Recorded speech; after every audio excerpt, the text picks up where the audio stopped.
Yeah, man, welcome back to Late Night Talk with SP Spiritual Peace. Today I'm gonna hit you with a little verse out of Romans 12. Do not conform any longer to the pattern of this world, but be transformed by the renewing of your mind. Then you'll be able to test and approve what God's will is.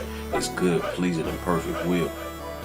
Now, ain't nothing in your life ever gonna change until you change the way you think, until you change the way you look at life, until you change the way you look at situations, change the way you look at your ups and the way you look at your downs. And with Romans 12, man, it hits me as don't follow the patterns of this world.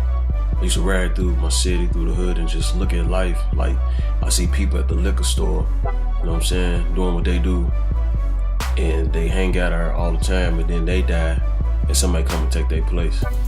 I just spoke at juvenile detention centers. They turn 18, go to the penitentiary, somebody come and take their place. It's like a continual pattern that continues. And then even with the music industry, like a lot of youth and teens, they've been raised by these rappers. And then they grow up, these kids get locked up, get caught up in a lot of silliness, you know what I'm saying, from the stuff that they was listening to, believing in, these false prophets. And then it's a pattern that continues to go on and on. It ain't nobody, trying to make a change with it. And like I said, if you never change the way you think, you're gonna be stuck in a rut. A lot of times people want to blame God and all this, but it says change the way you think, and you'll be able to test and approve what God's will is.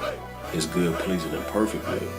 So if you never change the way you think, you will never see what God's will is for your life, because you're so caught up on everything else in the world. You're caught up in the patterns. You need to be set apart so God can use you. You know what I'm saying? And sometimes people don't understand. They feel like, if I roll with the Lord, I'm lame, I'm weak, I'm a punk, I'm scared because I'm a church boy and all this. Man, God is so simple. People make it complicated.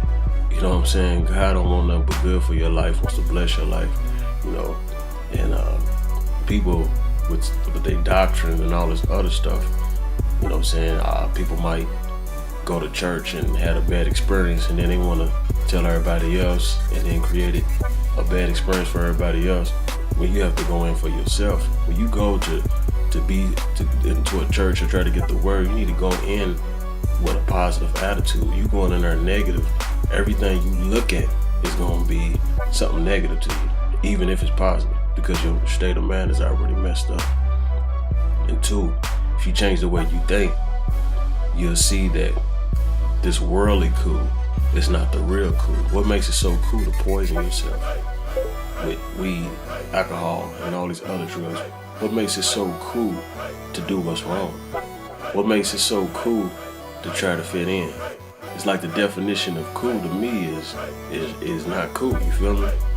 And the things that is cool, a man taking care of his family, a man being a man of God, or a man standing up for what's right, that's considered lame, that's considered weak, But I want to give a big shout out to all the real mothers, the real fathers that's taking care of their kids. They trying their best to do what's right.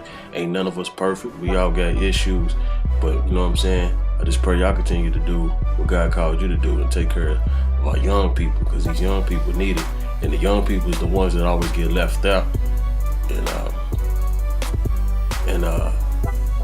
Yeah, man, it's pretty much it for tonight. I just pray y'all be changed, transformed by the renewing of your mind. And then you'll be able to see what God's will is for your life. Until you change the way you think, you might as well keep on complaining. Peace.